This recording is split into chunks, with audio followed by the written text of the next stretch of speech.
Hey guys, tonight we are going to try something a little different. We're going to travel back in time, not to visit a king or a famous battle, but to experience what it would be like if you were suddenly dropped into the heart of medieval England. Imagine the cool, damp air on your skin, the scent of wood smoke and wet earth filling your senses, the utter and complete silence of a world without engines. It's a journey into a past that is at once deeply familiar and terrifyingly alien. And let's be honest, given the lack of antibiotics, central heating, and basic sanitation, you probably wouldn't survive this for very long. But surviving isn't the point tonight. Sinking into a deep and restful sleep is. So, before you get comfortable, take a moment to like the video and subscribe, but only if you genuinely enjoy what I do here. It's a small click for you, but it makes a huge difference for the channel. And feel free to post your location and local time in the comments. It's always amazing to see where everyone is listening from as we start this journey. Now, dim the lights, maybe turn on a fan for that soft background hum, and let's ease into tonight's journey together. There is no flash of light, no bone-rattling jolt or science fiction sound effect.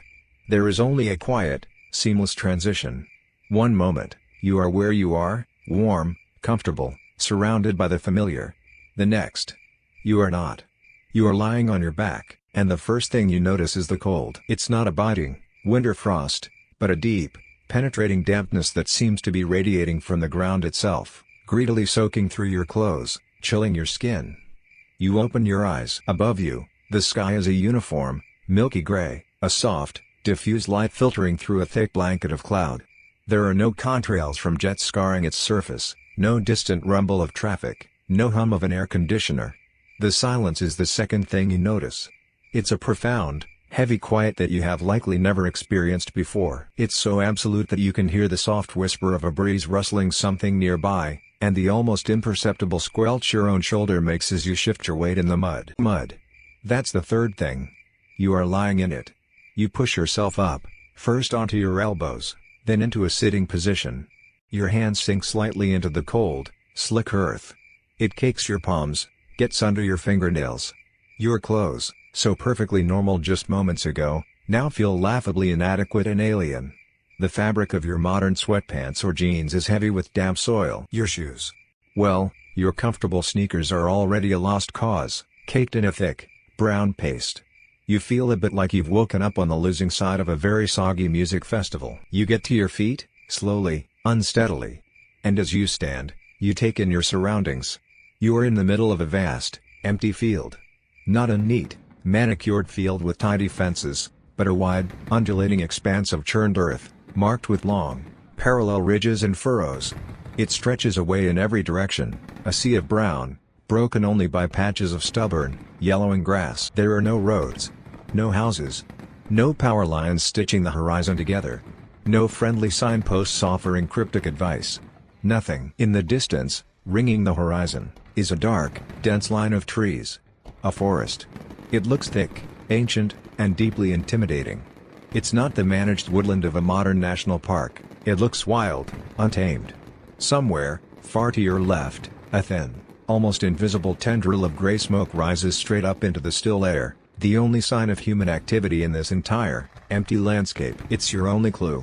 Your only destination. A soft, cool breeze picks up, and you shiver. The dampness in your clothes is now making its presence truly felt. You hug your arms to your chest, a futile gesture against the persistent chill. You pull out your phone. Of course you do. It's a reflex. The screen is dark. You press the power button. Nothing. You press it again, holding it down, a desperate prayer to the gods of lithium-ion. The device remains a sleek, dead brick in your hand. No signal. No GPS. No clock. It is, for the first time in its existence, completely and utterly useless. A pretty, black mirror reflecting the gray sky. You slide it back into your pocket, the dead weight a constant reminder of your isolation. This is a new kind of lost. Not the missed-your-turn kind of lost that a quick glance at a map can fix. This is a deep, fundamental, soul-level lost. You have no frame of reference. Every instinct you have for navigation is based on a world that, as far as you can tell, no longer exists. You try to find the sun, but the clouds are too thick. There is only that uniform, oppressive gray. Historians still argue whether the average peasant in, say, The 13th century truly understood the concept of England as a unified kingdom, or if their world was confined entirely to their village and the nearest market town. Standing here, in this empty field, you can understand why your entire world has shrunk to the size of this muddy patch of land and the distant promise of that plume of smoke. You begin to walk. Your goal is the smoke. It seems simple enough. But the ground conspires against you. The field is plowed into what they call the ridge and furrow system, a deeply practical method of draining the heavy English soil. For you, it means constantly walking up a slick, muddy ridge, then sliding down into a wet, muddy furrow, over and over again. Each step is a negotiation. The mud grabs at your shoes with a greedy, sucking sound, threatening to pull them off your feet with every stride. You quickly learn to tread carefully, to test the ground before committing your full weight. It's exhausting. After what feels like an hour of this clumsy, tiring traverse, you finally reach the edge of the great field. Before you is another, this one lying fallow, covered in a mat of tangled weeds and damp, coarse grass. And beyond that lies the forest. Up close, it's even more imposing. The trees, mostly oak and ash, grow close together, their bare branches clawing at the gray sky like skeletal fingers. The undergrowth is a thick, impenetrable tangle of hawthorn and bramble. There is no clear path, no welcoming trail leading into its shadowy depths. Only darkness and a deep, unnerving silence. The stories come unbidden to your mind. Not cozy fairy tales, but the older, darker versions. Tales of wolves, of outlaws, of things much stranger that live in the deep woods.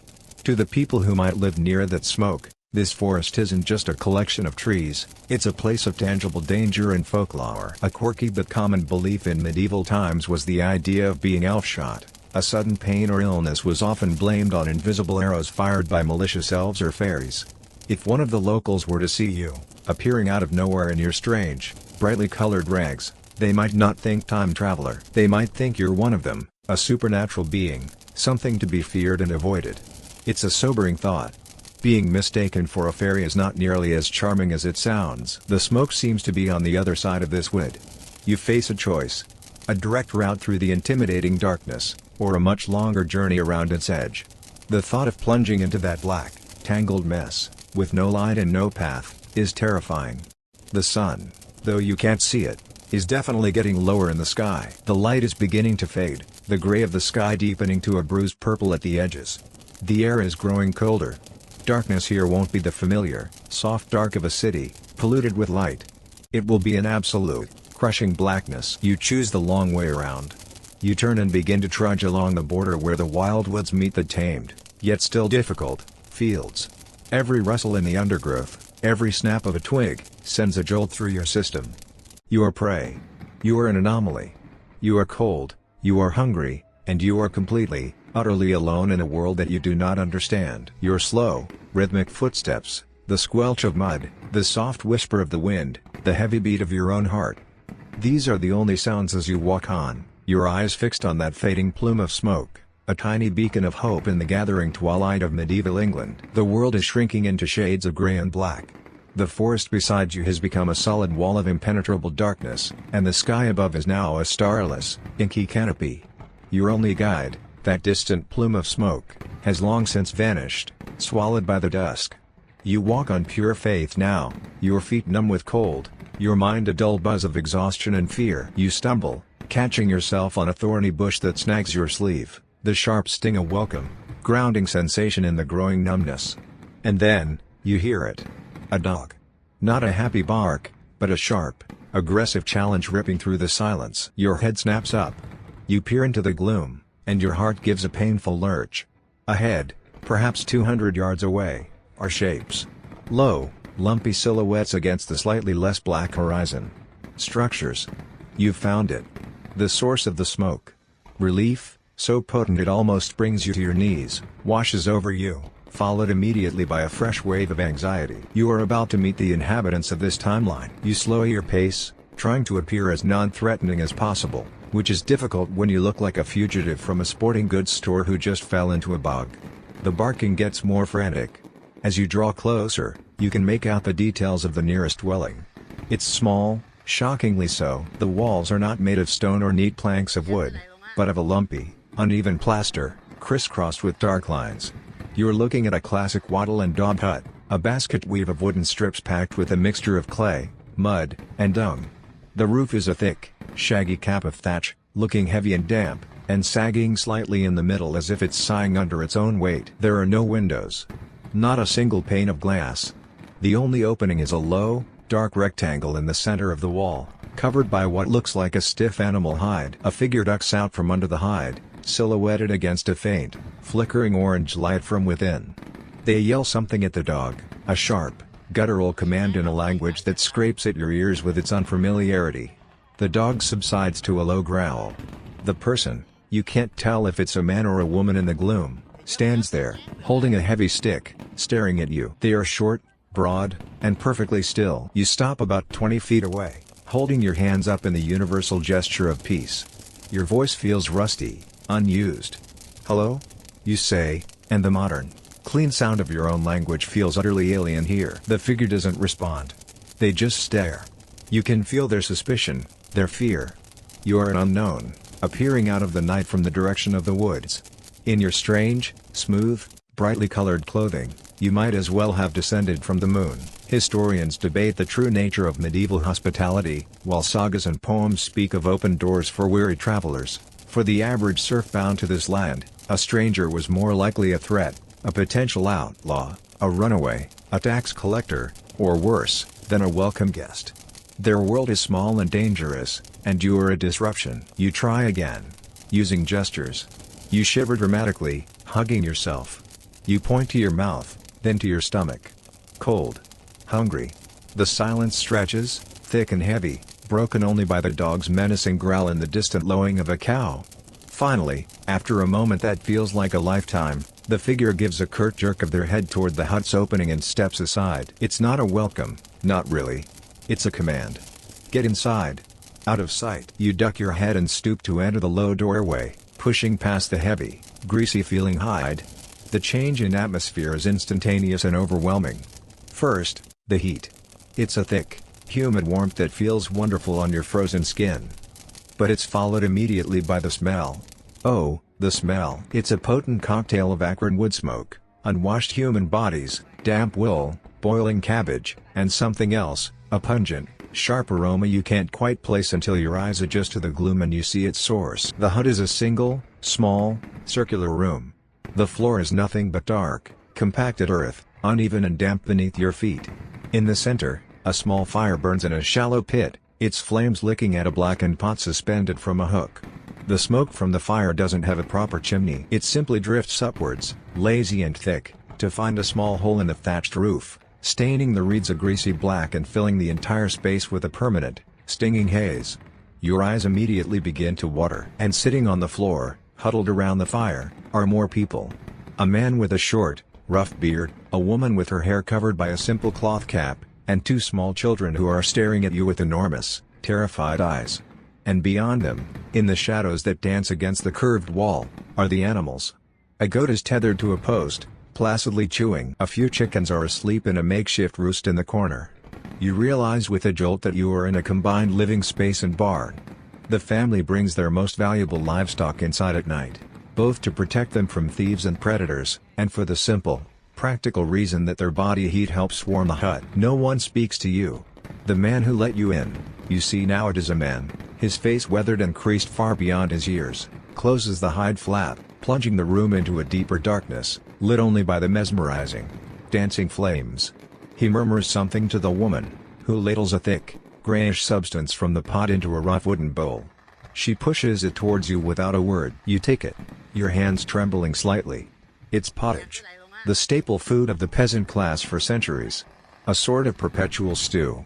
Grains like oats and barley, peas, and whatever meager vegetables were on hand, onions, cabbage, maybe a few herbs from the small garden patch outside, are all boiled in water.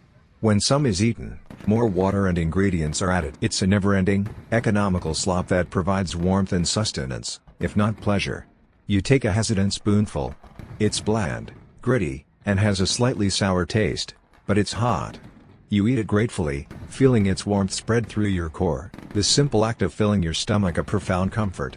They also give you a piece of bread. It's not light and airy, it's a dense, heavy chunk of dark rye, so hard you have to gnaw on it. As you eat, You observe the family. They are not talking amongst themselves. The parents watch the fire, their faces grim and tired. The children just watch you, their silent, unblinking gaze unnerving. Their home has no furniture. No chairs, no table. They sit on the dirt floor or on small, three-legged stools. Their possessions are few: the cooking pot, a few bowls and spoons, some earthenware jugs, and a pile of rough, woolen blankets in a corner. This is the entirety of their world. After the meal, the man gets up and takes a large, curved piece of clay, like a giant lid. He carefully places it over the fire pit, covering the glowing embers. This was the curfew, a word that comes to us from the French couvre-feu, meaning fire cover. With a wooden house and a straw roof, an untended fire was a catastrophic risk. Every night, in every hut across the land, the fire was covered to keep the inhabitants safe while they slept. The main source of light and heat is gone, and the room is now plunged into a near-total blackness, the only light being the faintest red glow from under the edge of the clay cover. The family doesn't say goodnight. They simply lie down on the floor, pulling the coarse blankets over themselves, huddling together for warmth. The woman gestures for you to a spot on the other side of the now covered hearth. There is no mattress, no pillow. Just the cold, hard-packed earth. You lie down, your modern clothes feeling slick and strange against the dirt. The smoky air is still thick. You can hear the soft breathing of the family, the occasional cough from one of the children, the gentle shuffling and soft bleating of the goat nearby. You are no longer freezing in a field, but the comfort you've found is primal, stark, and deeply, deeply strange. You close your eyes, your head spinning, trying to process the smoke, the smells, and the sheer, unvarnished reality of the medieval night. You don't so much wake up as you surface. You drift up from a shallow, restless sleep into the gray, hazy reality of the hut. The first thing you register is the cold. The fire cover has done its job, preventing a blaze, but it has also allowed the deep, damp chill of the pre-dawn to creep back into the room, settling in your bones. A chorus of coughing echoes in the small space, a dry, hacking sound from one of the children, a deeper, chesty rattle from the man. It seems to be the medieval alarm clock. The family is already moving, their shapes stark masses in the gloom. The man grunts as he heaves the heavy clay lid off the fire pit, revealing a bed of softly glowing embers. He adds a few precious sticks of kindling and blows gently, patiently, until a small, weak flame flickers to life. The woman is already at the door, pushing aside the hide to let out the goat, which protests with a grumpy bleat. A sliver of pale, weak morning light slices into the smoky darkness, and you can see the particles of dust and soot dancing within its beam. No one offers you pottage this morning. The hospitality, such as it was, has expired with the rising of the sun. The man looks at you, his face impassive in the firelight, and points a calloused finger towards the door. The message is clear. It's time for you to leave.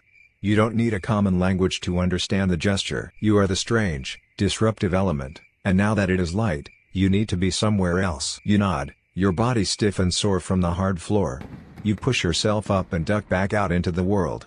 The morning air is crisp and shockingly clean after the thick atmosphere of the hut. You take a deep breath, filling your lungs, feeling the cold air sting.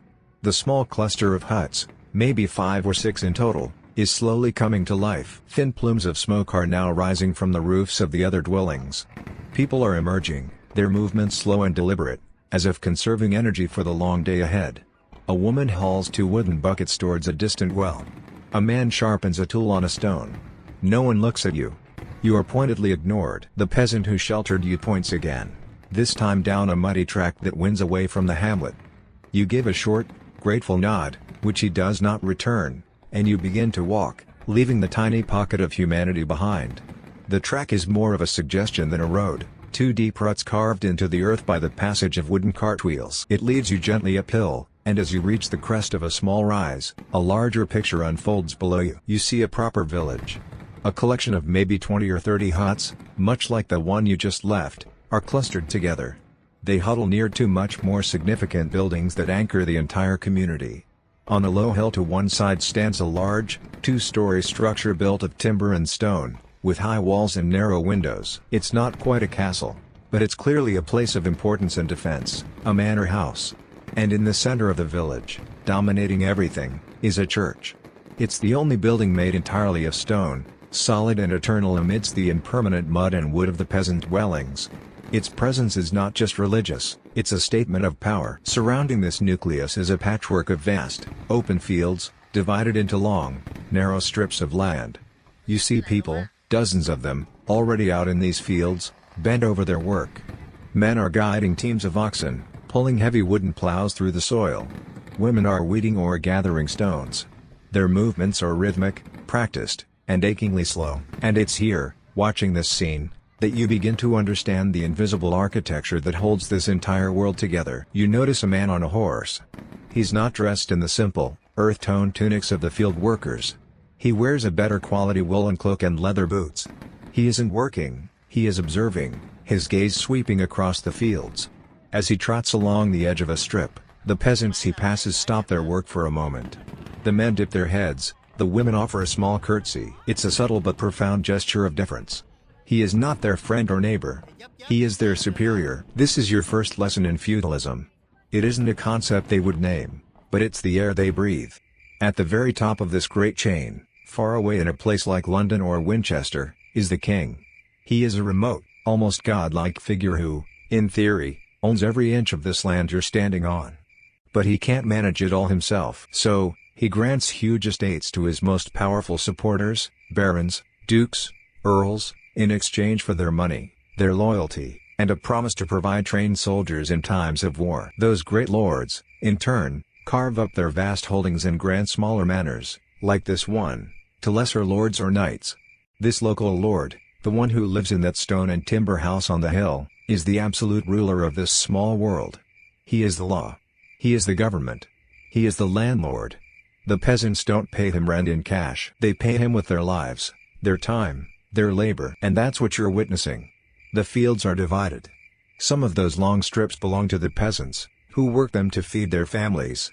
But a huge portion of the land, the best and most fertile part called the domain, belongs directly to the lord. The peasants are required to work the lord's land for a set number of days each week, maybe 2 or 3, without pay. All the produce from that land goes directly to the manor house. It is the fundamental transaction of their existence. They work for him, and in return, he allows them to live on his land and, in theory, offers them protection from outside threats. Most of these people you see are serfs, or villains, as the Normans called them. It's a status that's hard for a modern mind to grasp. A serf is not a slave, he cannot be sold away from his family. But he is not free. He is legally bound to the land. He cannot leave this village, cannot marry, cannot send his son to join the church, without the Lord's permission. His children will be born into the same status. It is an inherited, inescapable bond. And as you stand there, an observer in your strange, out-of-place clothes, a terrifying realization dawns. You have no place in this structure. You are not a lord, not a knight, not even a serf. You have no master. In a world where everyone belongs to someone, you belong to no one. This doesn't make you free, it makes you a void, an error. You are a threat, a masterless man, a figure of immense suspicion. You have no protection, no rights, no recognized existence. You are, in this moment, perhaps the most vulnerable person in all of medieval England. The serf in the field may be unfree, but he has a right to be there. You do not. This reality is underscored by the grim practice of the Harriet. When one of these serfs dies, after a life of back-breaking toil, the lord is entitled to a death tax. He has the right to claim the family's most valuable animal, their best ox, their only cow, as payment for the dead man's departure. It was a crippling blow to a family, a constant reminder that even their meager property was not truly their own. Modern historians often push back against the overly simplistic feudal pyramid model taught in schools, pointing out that loyalties were often a messy, overlapping web of personal oaths and that the lines between free and unfree peasants were sometimes surprisingly blurry. But for the man on the horse trotting towards you now, the rules are simple enough. He is the reeve, the lord's appointed manager, the enforcer. And he has seen you. He steers his horse directly towards you, his expression hardening. You, the stranger, standing idle while everyone else is working, dressed in clothes of an unidentifiable cut and color. You are an anomaly that requires investigation. He halts his horse a few feet away, looking down at you from a position of effortless authority. He barks a question at you, and the language is the same you heard in the hut, but this time it is not questioning.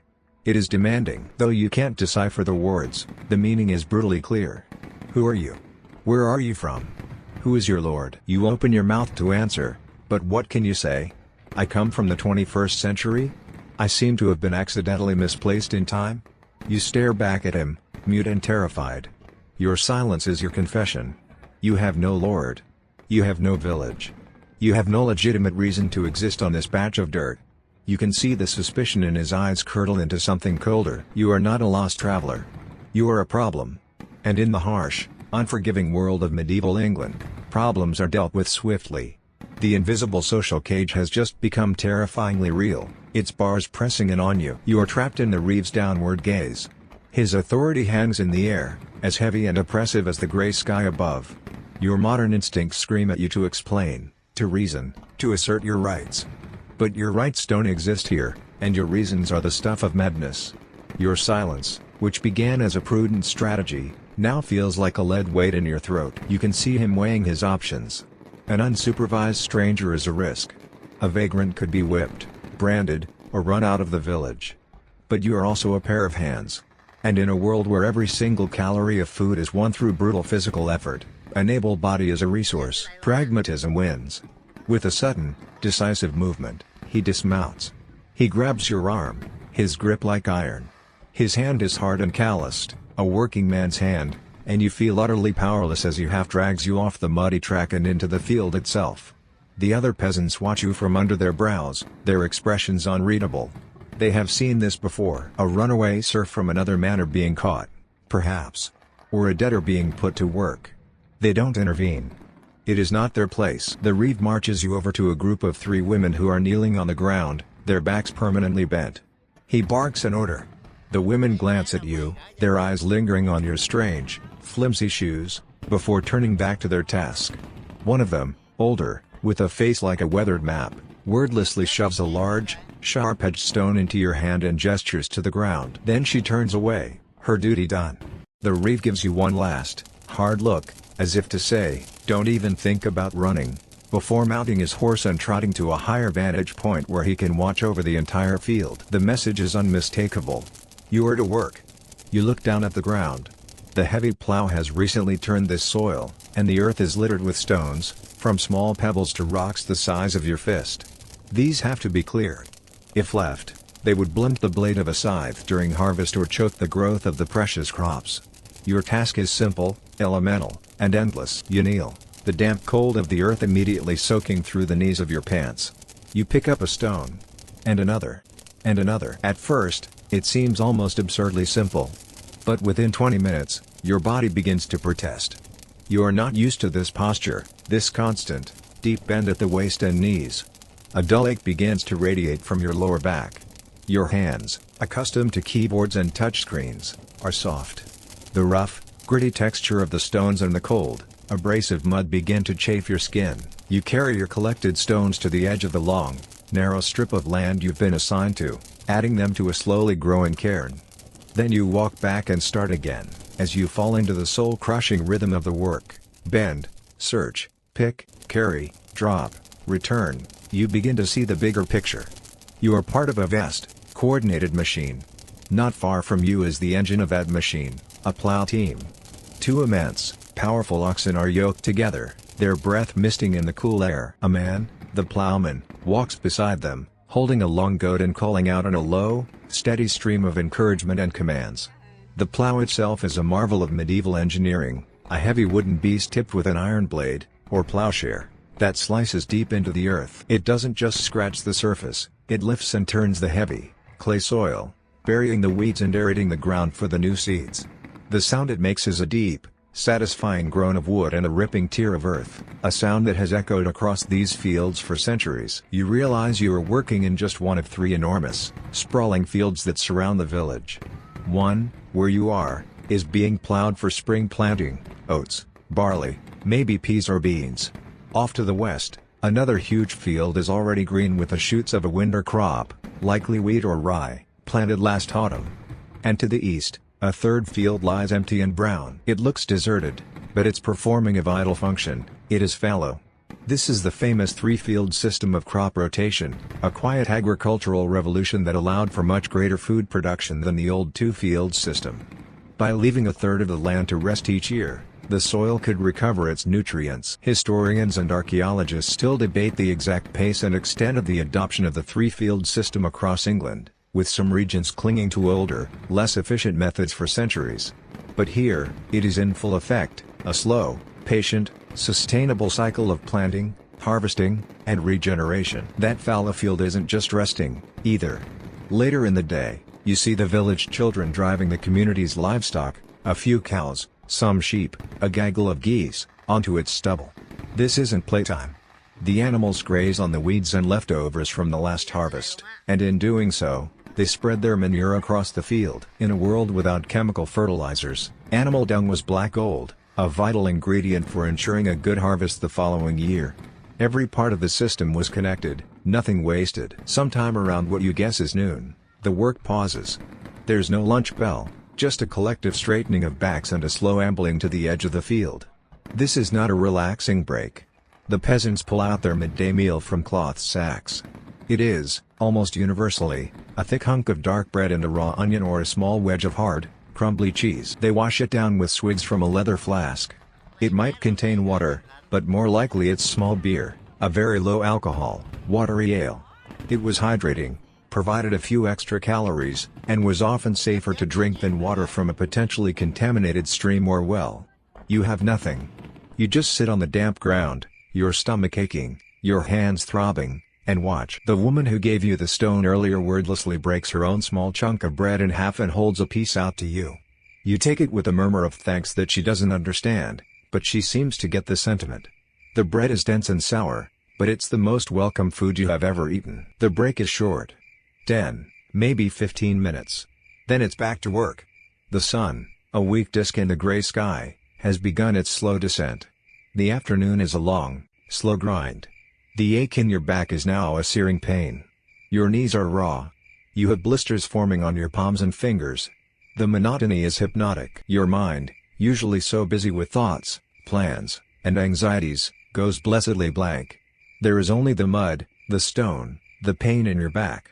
You are no longer a time traveler, an office worker, a student. You are a body, and your purpose is to clear this field.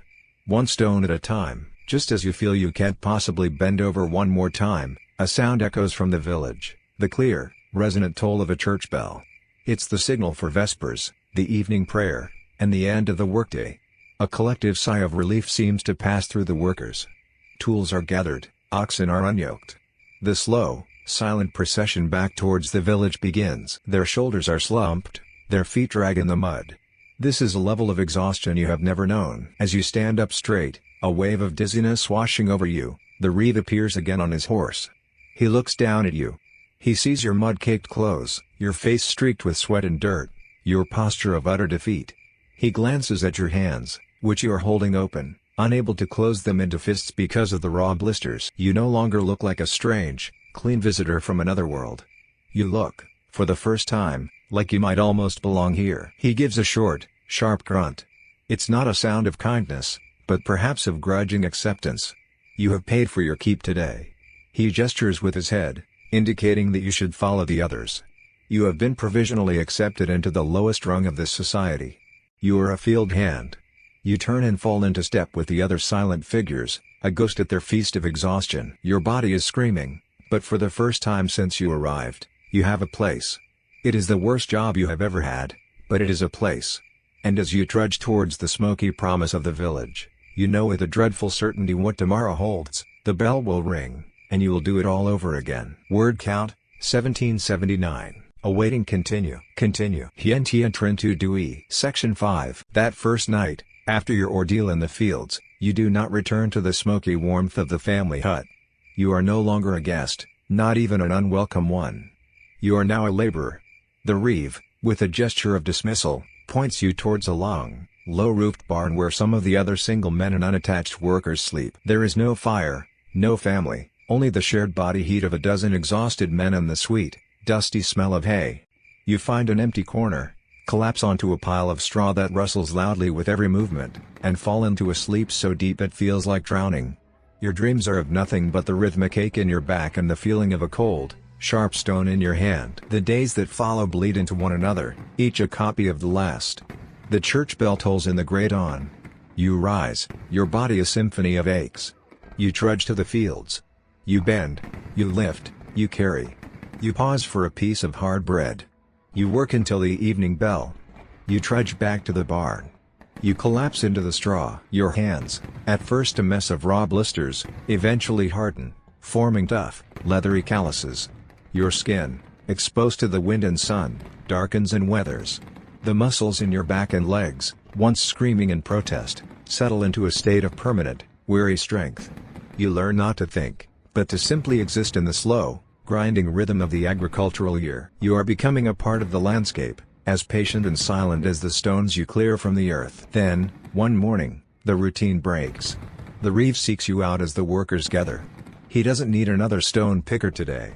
A cart, loaded high with bulging sacks of wool from the Lord's recent shearing, needs to go to the market town, a day's journey away. The carter, a taciturn man named John, needs an extra hand to help with the load and manage the ox. The reeve's eyes fall on you. You are still the outsider, the expendable one, perfect for a job that takes you away from the manor for a day or two. He speaks to John, who looks you over with an unimpressed grunt. It is decided. You climb onto the front of the heavy, two-wheeled cart, your feet dangling beside the slow, plodding ox. The journey is jarring. The track is not a road but a deep, muddy wound in the landscape, and the cart's wooden wheels, with no suspension whatsoever, lurch and drop into every rut, sending a jolt through your spine. But as the familiar sight of your village and its fields recedes behind you, a strange feeling stirs in your chest. For the first time in weeks, you are seeing something new. You are moving. After several hours of this slow, swaying travel, John points ahead. In the distance, rising above the green canopy of the trees, you see it. Not the spire of a village church, but something much grander and more imposing, the stone towers of a gatehouse, flanking a high, solid wall that encircles an entire settlement. A town. In a world of wood and mud, a stone wall of this magnitude is the ultimate expression of wealth, power, and civic pride. It draws a hard, clear line between the rural world of the manor and the commercial world within. As you get closer, the scene becomes more chaotic. The single track splinters into a dozen smaller paths, all converging on the main gate. You are no longer alone, but part of a stream of traffic, other carts laden with produce, men driving herds of sheep, women carrying baskets of eggs, a friar in a simple brown robe, his head bowed. The noise level begins to rise, a low hum of human activity that grows louder with every yard. Passing through the town gate is like pushing a cork into a bottle. Everything funnels into a narrow, shadowy archway manned by bored-looking guards who levy a small toll on every cart coming in to sell goods. John pays the fee with a few small coins, and you are through. And then the full force of the town hits you. It is an assault on the senses. After the quiet emptiness of the countryside, the sheer density of people is claustrophobic. The street, if you can call it that, is a narrow, twisting lane paved with uneven cobblestones. People are everywhere, a jostling, shouting river of humanity. Merchants in dyed, fur-trimmed cloaks stride with purpose. Apprentices in dirty aprons scurry on errands. Housewives haggle loudly at a market stall. Beggars with horrifying ailments and injuries plead for alms from the steps of a church. The sound is a physical force. The air rings with the rhythmic clang, clang, clang of a blacksmith's hammer from a nearby forge. The high-pitched cries of street vendors hawking everything from meat pies to fresh eels blend with the squeal of ungreased cartwheels, the barking of dogs, and the ever-present, deafening clangor of church bells from a dozen different parishes, each marking the hour with a slightly different, competing tone. And the smell. The smell is unimaginable. You thought the peasant hut was bad, but this is a whole new category of foul. A tanner's workshop gives off a gag-inducing chemical reek of curing hides. A butcher down the lane slaughters a pig in the open, and the coppery scent of fresh blood mixes with the stench of offal piled in a wooden bucket. The central gutter, or kennel, that runs down the middle of the street is choked with rotting vegetables, animal dung, and human waste casually tossed from the upper-story windows. You quickly learn to walk close to the walls. In fact, a quirky but persistent problem for town authorities was the roaming pig. Many households let their pigs wander the streets to act as four-legged garbage disposals, but the animals were a constant menace, tripping people, biting children, and causing chaos, leading to endless, and mostly ignored, civic decrees to keep them penned up. You crane your neck to look up. The houses are built of timber and plaster, 2 or 3 stories high. Each successive story is jettied, meaning it projects out further over the street below. The result is that the rooftops on opposite sides of the narrow lane nearly touch, creating a permanent twilight on the street level, even in the middle of the day. It's a canyon of wood and plaster, teeming with life. Historians often debate the degree of freedom a medieval town offered. While towns were certainly centers of commerce and opportunity, free from the direct control of a rural lord, they were also rigidly controlled from within by powerful merchant guilds and civic oligarchies, creating a different kind of unfreedom. Your freedom here is simply the freedom of being an unnoticeable speck in a giant, seething crowd. John navigates the ox and cart through the chaos with practiced ease, eventually stopping before the tall, narrow house of a wool merchant. The goods are unloaded, weighed, and a deal is struck with a series of nods and a clinking of coins being counted into a leather pouch. Your job is done. John has other business to attend to and, with a grunt, tells you to wait. He indicates he'll be back in an hour or two. And just like that, you are alone, adrift in the heart of the medieval metropolis. You wander away from the cart, down a side alley, your senses reeling. The sheer energy of the place is intoxicating. This is a world that runs on a different engine, not the slow, patient cycle of the seasons, but the fast, hungry churn of coin and commerce. The faces you see are not the resigned, weathered faces of the village, but are sharp, calculating, and alive with purpose. It's a world of specialists, the glover, the baker, the fletcher, the brewer, each with a skill to sell. You stand at the intersection of two crowded lanes, a ghost from another time, overwhelmed by the noise, the stench, and the vibrant, terrifying pulse of a world you have only just discovered. You stand frozen in a human current, a stone in a rushing river. The initial shock of the crowd begins to subside, replaced by a dawning curiosity. This isn't just chaos, it's a system. A complex, organic machine that runs on rules you don't yet understand. Your eyes, accustomed to the slow, predictable movements of the fields, now dart everywhere, trying to decipher the logic of the town. You see a woman trade a small, silver coin for a string of onions. You see a man slap a handful of coins onto a tavern counter. This place doesn't run on obligation and labor service like the manor, it runs on money. You begin to walk, letting the crowd guide you. You turn down a lane where the air, miraculously, smells better. A warm, yeasty, comforting aroma wafts from the open fronts of a dozen shops. This is the baker's street. In each workshop, you see men with flour-dusted arms kneading dough on huge wooden tables or pulling dark, crusty loaves from the mouths of cavernous brick ovens. A little further on, the smell changes to the sharp, savory scent of roasting meat from the street of the cooks, where you can buy hot pies and roasted birds. Then it's on to the street of the Fletchers, where men sit patiently, meticulously attaching feathers to arrow shafts. Every craft, you realize, has its own dedicated territory, its own street or district. This is the first clue. You are witnessing the power of the medieval guilds. These were not mere social clubs.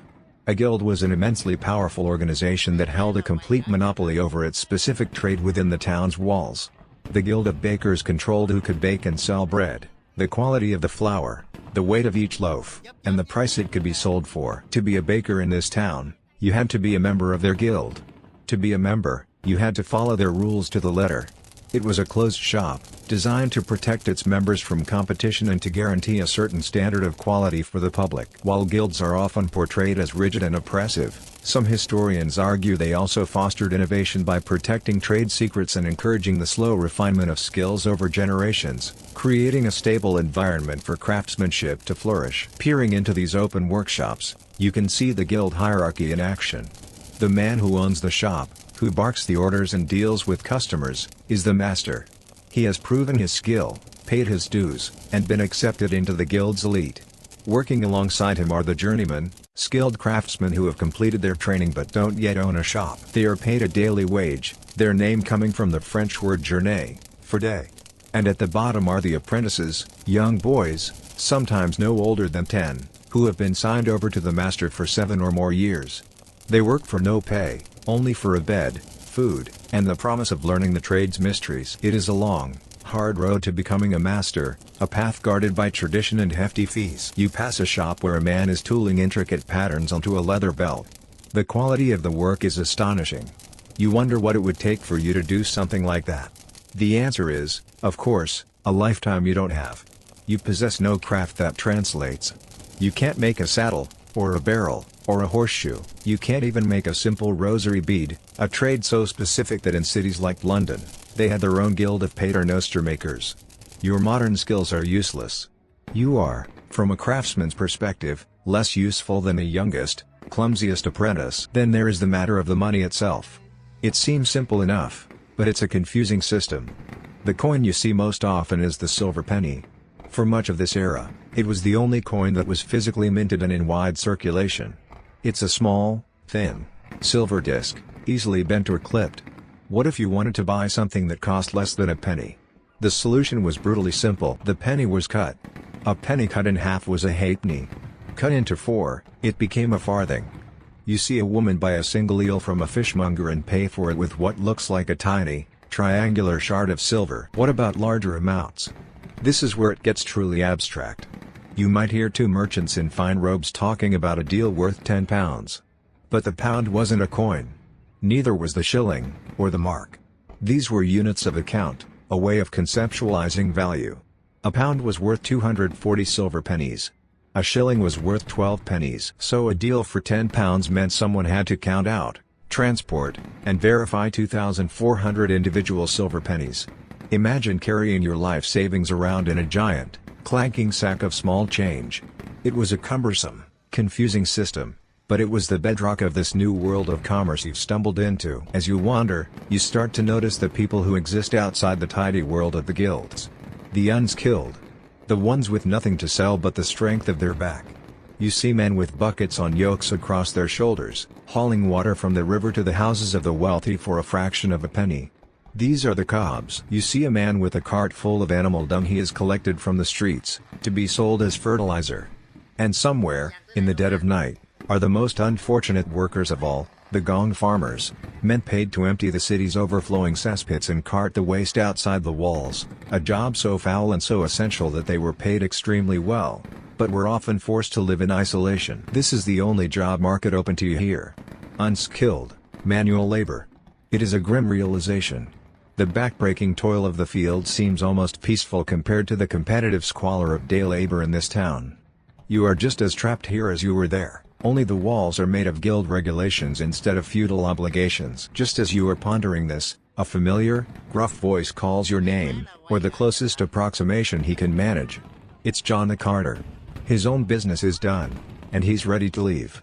The brief, overwhelming illusion of freedom is over. As you walk back to the cart, he stops at one of the cookshops, the scent of hot pastry making your stomach rumble. He points to a small meat pie and hands the seller a coin. You lean in to look. It's not a full penny, but a little silver semicircle, a halfpenny. Before putting it in his pouch, the seller, a man whose arms are white with flour up to the elbows, deftly pops the coin into his mouth and bites down on it. He's testing the silver, making sure it isn't a leaf forgery. Satisfied, he nods at John and wraps the pie in a small cloth. You climb back onto the cart, the image of the bitten coin seared into your mind. The wheels rumble on the cobblestones as you head back towards the gate. The cacophony of the town begins to fade behind you, replaced by the familiar creak of the cart and the soft plodding of the ox. Your head is buzzing. You've just witnessed an entirely different mode of existence, a world of specialization, competition, and cash. It's a world you cannot possibly join, governed by rules you are only just beginning to guess at. As the town walls recede into the distance, you feel a strange sense of relief. The manor, with its crushing monotony, is at least a known quantity. You have a place there, however low. Out here, in the world of money and guilds, you are worth less than a clipped silver farthing. The journey back to the manor is a slow retreat from a frantic dream. The cacophony of the town surrenders to the gentle sounds of the countryside, the whisper of wind in the tall grass, the distant call of a bird, the rhythmic squeak of the cartwheel. The air itself changes. The thick, sharp stench of urban humanity is rinsed away, replaced by the clean, earthy smell of damp soil and decaying leaves. It feels like you can finally breathe again. You look down at your hands, resting on your knees. The calluses are well formed now, but a fresh cut from a sharp stone a few days ago zigzags across one knuckle. It's red and puffy, and looking at it now, after witnessing the casual filth of the town, a new and specific kind of anxiety begins to prickle at the back of your mind. You arrive back at the village as dusk is settling. John the carter unyokes the ox, and you are dismissed with a grunt. Your brief adventure is over. You are once again just another field hand. You are covered in the dust of the road, your clothes are stiff with sweat and grime, and all you want in the world is to wash. But how? You wander over to the communal well, where a woman is hauling up a bucket of water. You watch as she pours some into a shallow wooden trough. A man comes over, dips his hands and face into the icy water, sputters, and wipes himself dry on his sleeve. This, you realize, is the beginning and end of daily hygiene for most people here. A full bath, the kind you take for granted, is a monumental undertaking. For the Lord and his family in the manor house, it would involve servants hauling and heating cauldron after cauldron of water to fill a wooden tub placed near a fire, a rare and luxurious event. For a peasant, a proper wash was likely a hasty plunge into the river on a hot summer's day. In the cold months, it was out of the question. Warmth and a full belly were infinitely more important than being clean. You cup your hands and splash the cold well water on your face. It's bracing, but it does little to remove the layers of ingrained dirt. You think about soap. A basic, caustic soap made from animal fat and lye does exist, but it's a harsh substance used more for scrubbing laundry than for bathing sensitive skin. Your teeth feel fuzzy. There are no toothbrushes, no minty paste. At best, people might chew on a frayed twig to scrape away food, or rub their teeth and gums with a rough wool cloth and a bit of salt. It's no surprise that toothaches were a constant misery and tooth loss was common, even in early adulthood. As for your hair, you try not to think about the persistent, feigned itchiness on your scalp. Lice were simply a fact of life, an unwelcome but constant companion for peasant and lord alike. The only defense was a fine-toothed comb and a grim sense of resignation. That night, lying in the familiar straw of the barn, you can't get comfortable. The cut on your hand is no longer just a dull ache, it is beginning to throb, a tiny, insistent pulse that matches the beat of your own heart. It feels hot to the touch. In the morning, an older field worker, a man named Thomas with whom you have a silent working relationship, notices you wincing as you grip a tool. He gestures to your hand, and you show him the angry red swelling. He nods with the unearned confidence of a seasoned diagnostician. He begins to explain, in a stream of incomprehensible Middle English, what the problem is. But you don't need the words. From his gestures and the gravity of his tone, you understand that he is launching into a full medical consultation. And that consultation is based on a theory so pervasive, so deeply ingrained, that it governed all Western medicine for over 1,500 years, the theory of the four humors. You can almost hear a dusty lecturer's voice in your head as the man pokes at your hand. Your health, he would explain, depends on the perfect balance of four essential fluids, or humors, within your body. There is blood, which makes you cheerful and optimistic, or sanguine. There is phlegm, which makes you calm and unemotional, phlegmatic. There is yellow bile, which makes you fiery and angry, choleric. And there is black bile, which makes you sad and thoughtful, melancholic. A healthy person is a person in perfect equilibrium. All sickness, from a common cold to the deadliest plague, was believed to be the result of an imbalance, an excess or a deficiency of one of these humors. Your throbbing, red, and hot infection? To the medieval mind, it is a clear case of too much blood in that part of your body. The heat and redness are the signs. The cure, therefore, is not to kill the infection. The concept of germs doesn't exist. The cure is to restore balance. The logic is flawless, if you accept the premise. And everyone accepts the premise. Historians of medicine continue to debate the effectiveness of medieval healthcare. While humoral theory seems like dangerous nonsense to us, practitioners were often skilled observers of symptoms, and many herbal remedies, though poorly understood, had real palliative or even curative effects. But the cures derived from the theory itself could be terrifying. If you had too much blood, the solution was obvious: remove some.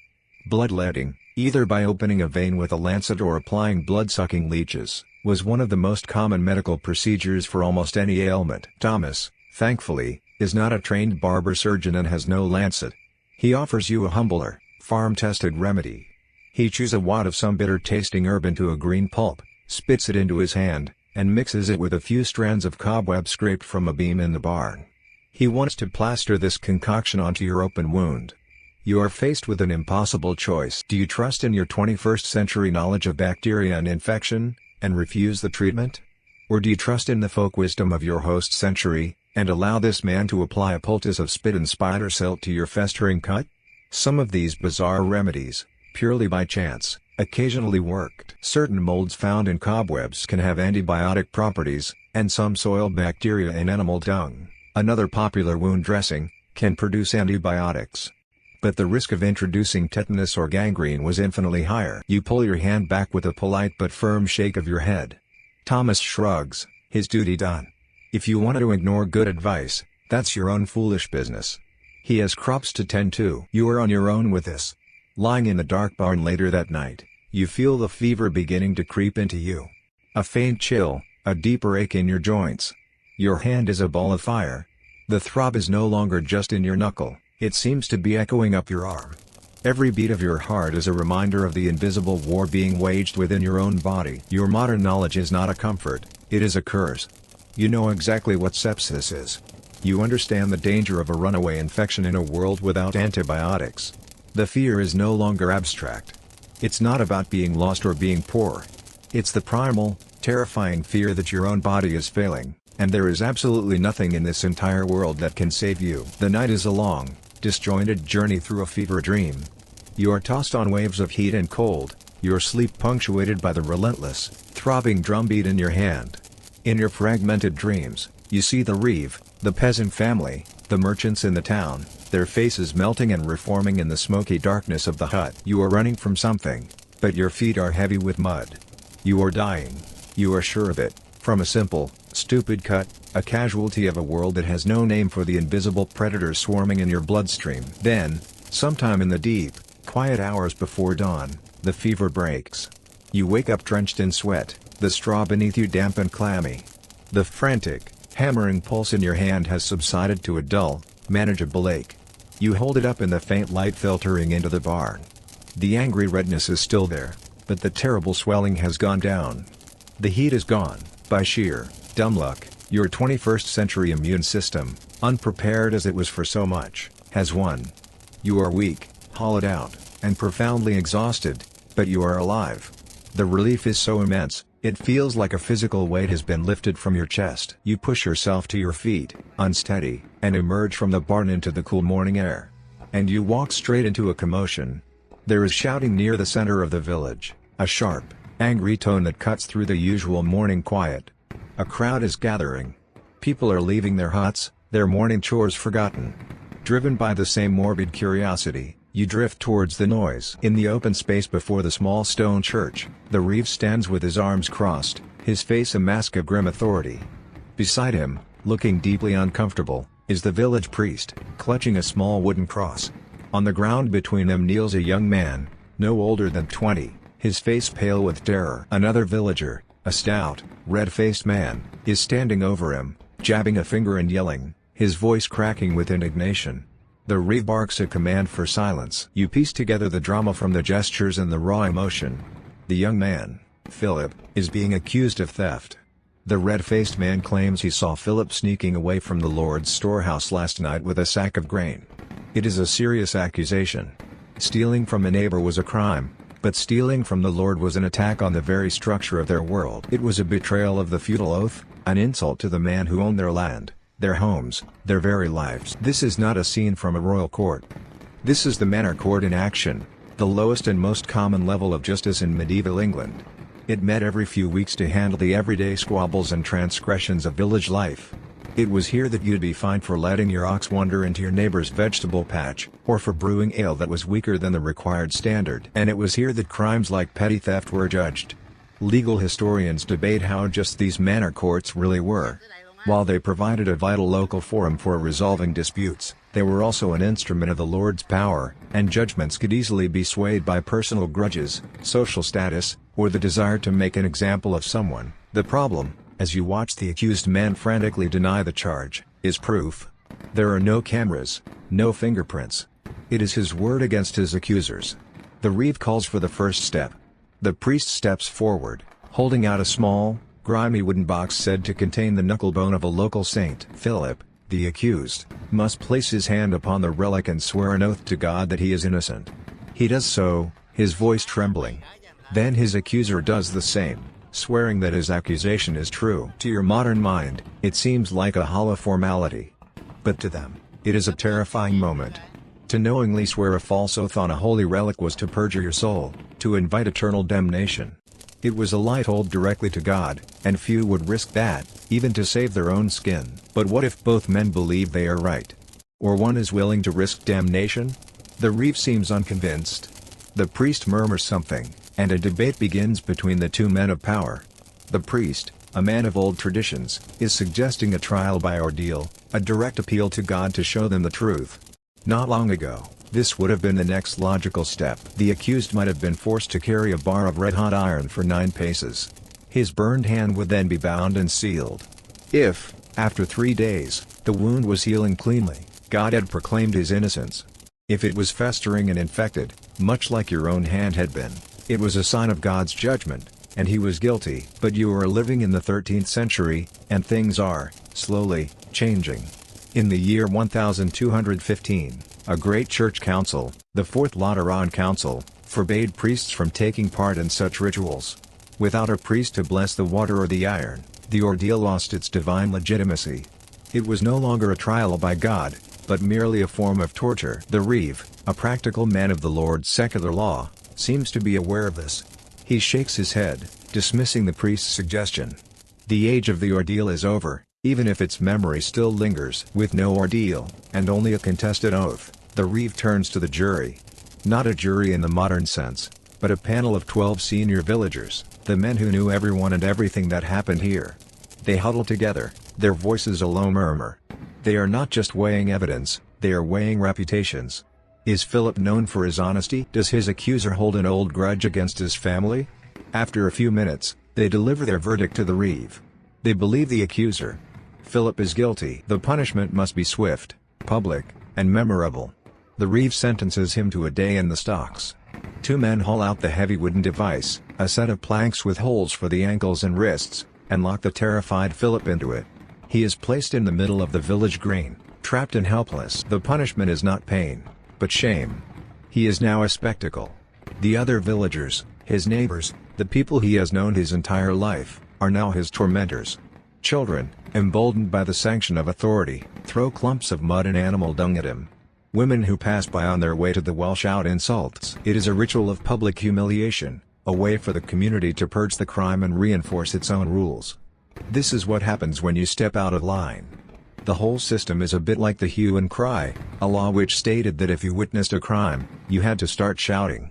Anyone who heard the cry was then legally required to drop what they were doing and chase the suspect. It was a system built not on police, but on collective responsibility. You stand at the edge of the crowd, your recently healed hand tucked into your pocket. Your own ordeal was silent, private, a biological battle fought in the dark. His is loud, public, and social. You see now that the law here is not some abstract code written in a book, it is a living, breathing force, enacted by your neighbors, designed to maintain a fragile order in a dangerous world. And a single accusation, whether true or not, can be all it takes to find yourself on the wrong side of it, with nothing but rotten vegetables and the jeers of the entire world for company. The afternoon wears on, and Philip remains in the stocks, a fixed point of misery in the center of the village. The sun beats down on his bowed head, and the jeers of the children eventually fade into a weary silence.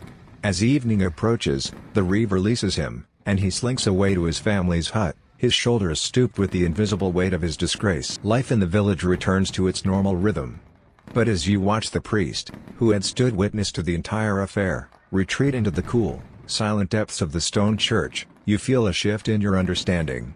You have just seen the power of the Lord's law, but the church looms in the background, a silent partner, a greater and more mysterious authority. A few days later, that authority makes its presence felt. It is Sunday. The endless, grinding work of the fields comes to a halt. The familiar sounds of plowmen shouting at their oxen and the rhythmic clatter of tools are gone. A strange quiet settles over the village. It is a day of rest, but it is not a day of choice. It is God's day, and your presence is required. The church bell begins to ring, not the quick, functional toll that marks the hours of the workday, but a slower, more resonant peal that calls every soul in the parish to Mass. You see the reeve standing near the churchyard gate, his gaze sweeping over the villagers as they emerge from their huts. Attendance is not optional. To miss Mass without a life-threatening reason was an offense, a sign of impiety that the manor court could and would punish with a fine.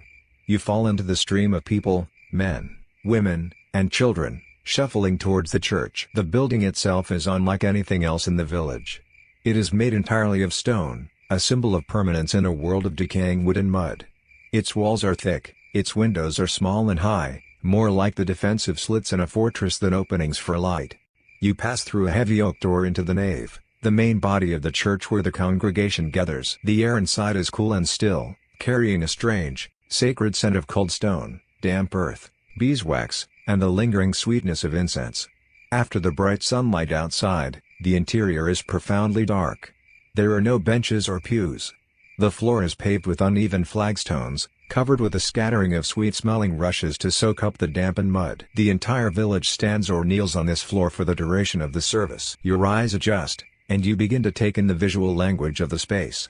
Straight ahead, separating you and the rest of the common folk from the holiest area of the chancel, is a tall, ornate wooden screen. This is the rood screen, and it is painted with faded but still visible figures of the 12 apostles, their faces serene and solemn. Above it, stretching across the entire width of the chancel arch, is a vast and terrifying painting. It is a doom painting, a graphic depiction of the Last Judgment. In the center, Christ sits enthroned, showing the wounds of his crucifixion. To his right, angels help the souls of the saved, naked and hopeful, as they climb towards the gates of heaven. But to his left is a scene of pure nightmare. Grinning, monstrous demons with pitchforks and hooks are dragging the souls of the damned, kings, bishops, and peasants alike, down into the gaping, fiery mouth of a monstrous hell. It is a brutal, vivid, and inescapable reminder of the eternal stakes. For an illiterate congregation that could not read the Bible, these paintings were their scripture, a constant sermon in color and fear. The Mass begins.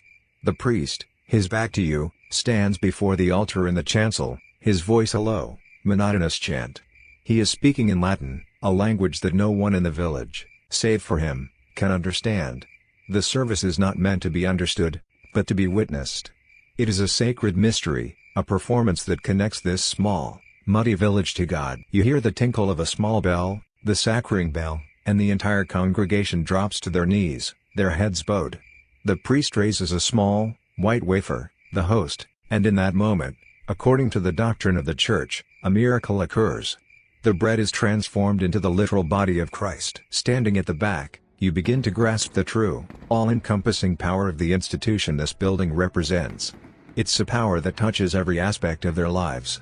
The Church controls time itself. The year is not measured in months, but in the great liturgical cycles of Advent, Lent, and Easter. The saints' days and holy days, the very word holiday comes from this, are the only sanctioned breaks from a life of unrelenting labor. The Church also has immense economic power. You learn about the tithe. This is not a voluntary donation dropped into a collection plate. It is a mandatory, legally enforced tax of 10% of everything a family produces. 1 out of every 10 sheaves of wheat, 1 out of every 10 lambs, 1 out of every 10 eggs, belongs to the Church. For families living on the absolute margin of survival, this was a crushing burden, and the reeve would assist the priests appointed church wardens in making sure that everyone paid. And finally, there is the power of the mind. That doom painting isn't just hard, it's a potent tool of social and psychological control. The fear of that monstrous hellmouth and the hope for a place among the saved on the other side of the arch shape their morality, their behavior, their obedience to their earthly lords. Historians debate the true depth of lay piety in the Middle Ages. While the structures of the Church were inescapable, it's difficult to know if the average peasant's faith was driven by deep, personal belief or by a more pragmatic mixture of social obligation, tradition, and a desire to avoid supernatural trouble. After what feels like an eternity, the Mass concludes. The villagers file out, blinking as their eyes readjust to the daylight. The solemnity vanishes, replaced by a more relaxed, social atmosphere.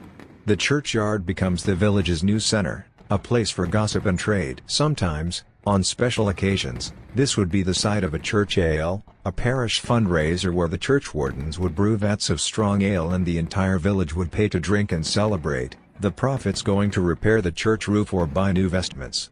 It was a strange but effective mix of the sacred and the profane. You lingered by the churchyard wall, looking back at the solid, unyielding stone building. You've now seen the twin pillars that hold up this medieval world. The manor house controls the body, demanding labor and obedience. But the parish church controls the soul, demanding faith, fear, and 1/10 of all you possess. To defy the reeve was to risk the stocks. To defy the priest was to risk eternal, fiery torment. You realize with a deepening chill that one kind of power you can see and touch, but the other is invisible, absolute, and far, far more terrifying. You stand in the churchyard, the weight of this world's twin powers, the Lord in his manor and God in his heaven, settling upon you. Life feels like a narrow path with a fortress on one side and an open grave on the other. The days that follow your revelation do nothing to dispel this feeling. The brief excitement of the town visit and the drama of the village court fade, and life returns to its default state, the slow, aching, repetitive toil in the fields under the watchful eye of the reeve. The seasons begin to turn. The pale, weak sun of spring gains a little strength, the days lengthen, and a flush of green brightens the edges of the woods. And then, one Sunday after Mass, the priest makes an announcement. A ripple of something you haven't seen before. Genuine, unrestrained excitement spreads through the congregation. A festival is coming. The feast of St. John the Baptist, marking the summer solstice, is just a few weeks away. It is a major holy day, which means 2 full days of rest from work, mandated by the church. 2 days. To you, it sounds like a weekend. To them, it sounds like an eternity of freedom. The mood of the village subtly shifts in the coming weeks. There is a new energy in the air, a lightness in people's steps. You see women carefully setting aside a few precious eggs or a small bit of honey. The lord of the manor, in a gesture of magnanimous tradition, donates a large amount of barley to the village, and the designated alewives begin the important work of brewing a special, strong festival ale. Men and boys spend their brief evening hours gathering wood, not for their own hearths, but for a massive, communal pile on the village green. The anticipation builds, a slow crescendo towards a rare moment of release. The festival day finally arrives. The morning begins, as all sacred days must, with a long and solemn Mass. But even here, the atmosphere is different. People have made an effort. Their simple tunics are still drab, but they are cleaner. Someone has woven wildflowers into the rushes on the church floor. The priest wears a finer set of vestments, and his Latin chants seem a little more joyful. Once the service is over and their duty to God is done, the villagers spill out into the sunshine, and the secular festivities erupt. The village green is transformed. A long trestle table has been set up, and on it is a feast.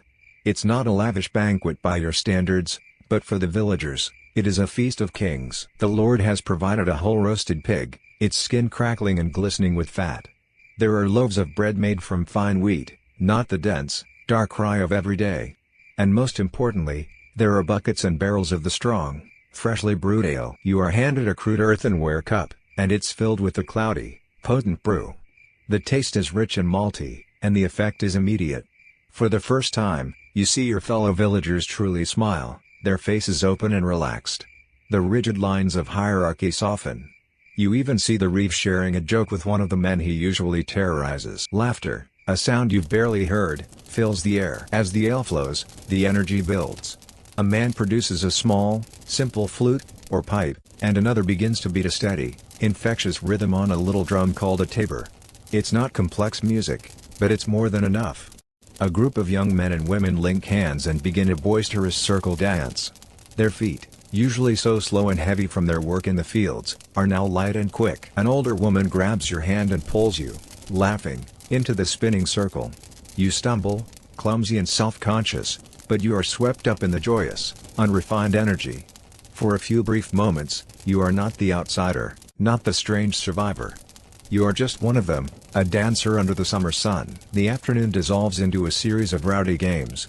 2 burly young men, stripped to the waist, engage in a wrestling match, their bodies slick with sweat, as the crowd roars its approval. An archery contest is held, a vital practice of a necessary military skill disguised as sport.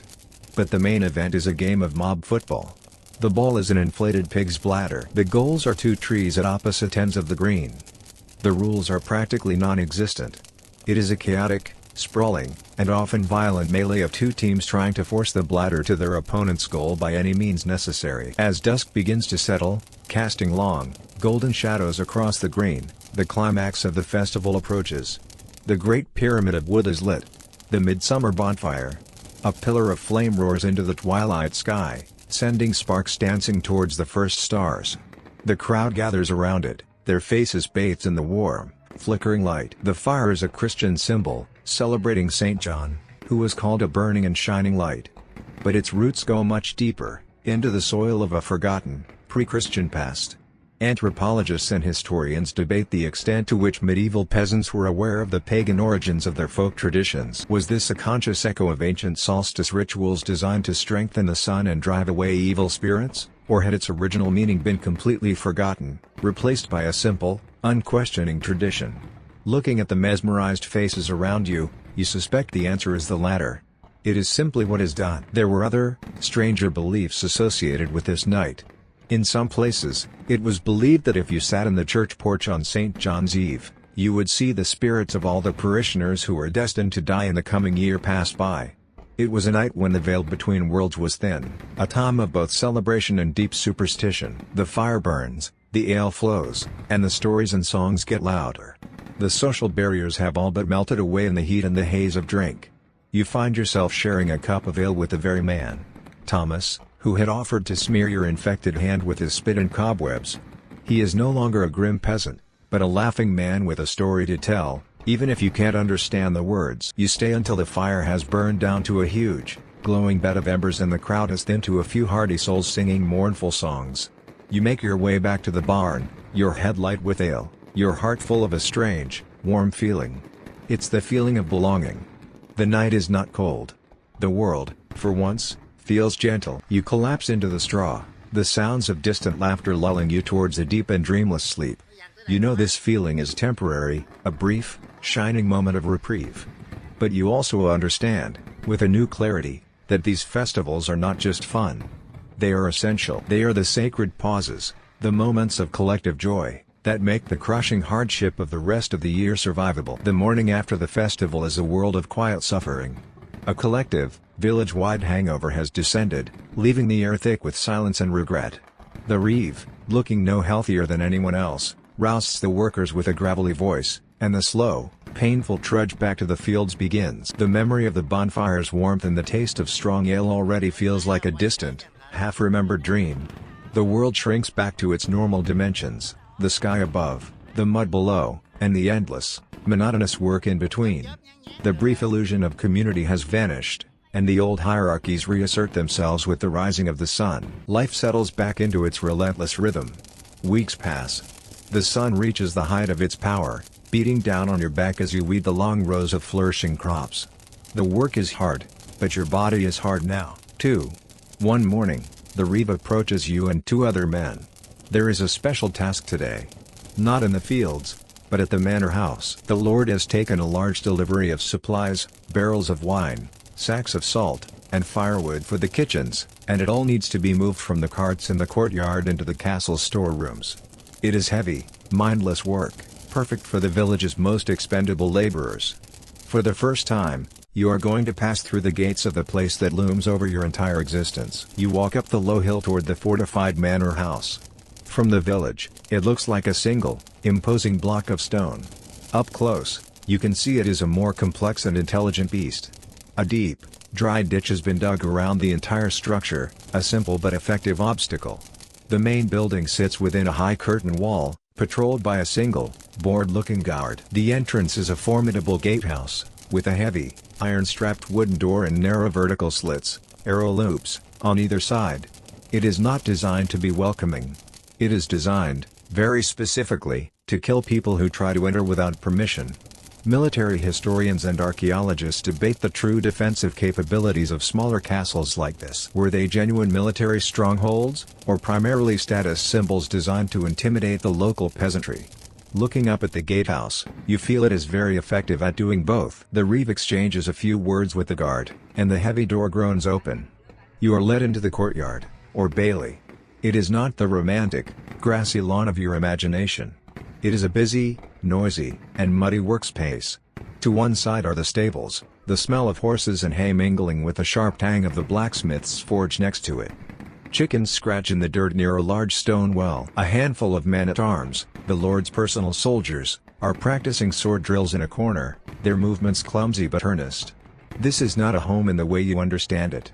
It is a self-sufficient military and administrative headquarters. Your task begins.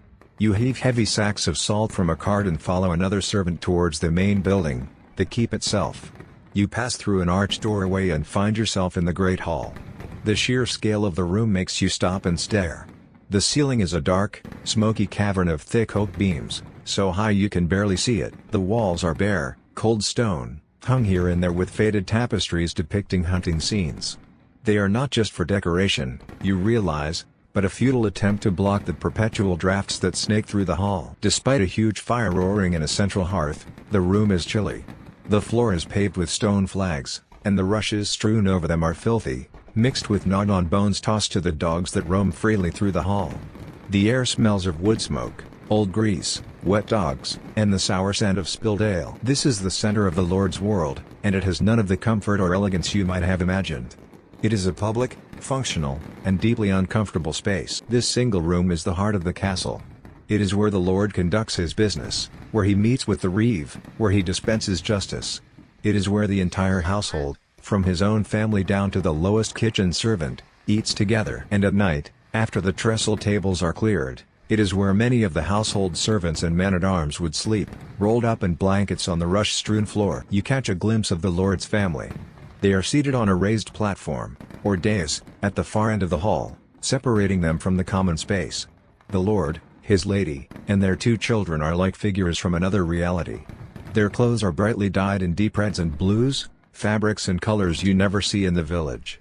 The lady has fur trim on her sleeves. They sit on high-backed wooden chairs with cushions. They talk among themselves, their voices a low murmur, and they pay you no more mind than they would a fly on the wall. You and the other laborers are invisible, part of the machinery of their lives. Your gaze drifts up the stone wall, and you notice a small, arched doorway leading to what looks like a tiny chamber built into the thickness of the wall itself. This is the garderobe, the castle's toilet. It is a small, cold perch with a hole in a stone seat that opens directly down the exterior of the castle wall, emptying into the ditch below. It is a marvel of sanitation compared to the village's non-existent facilities, but it's also a smelly, drafty, and surprisingly vulnerable feature of castle design. Your work is hard and swift.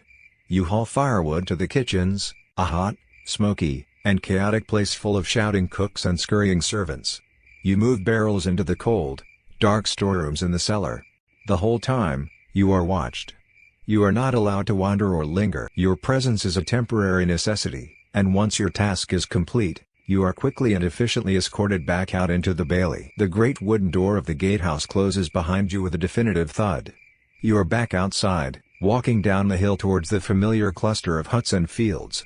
You look back at the stone fortress, no longer a mysterious symbol on the horizon, but a real place. The glimpse you had inside did not inspire envy. It inspired a deeper understanding of the vast, unbridgeable gulf that separates your world from theirs. It is not a life of chivalric romance and fairy tale comfort.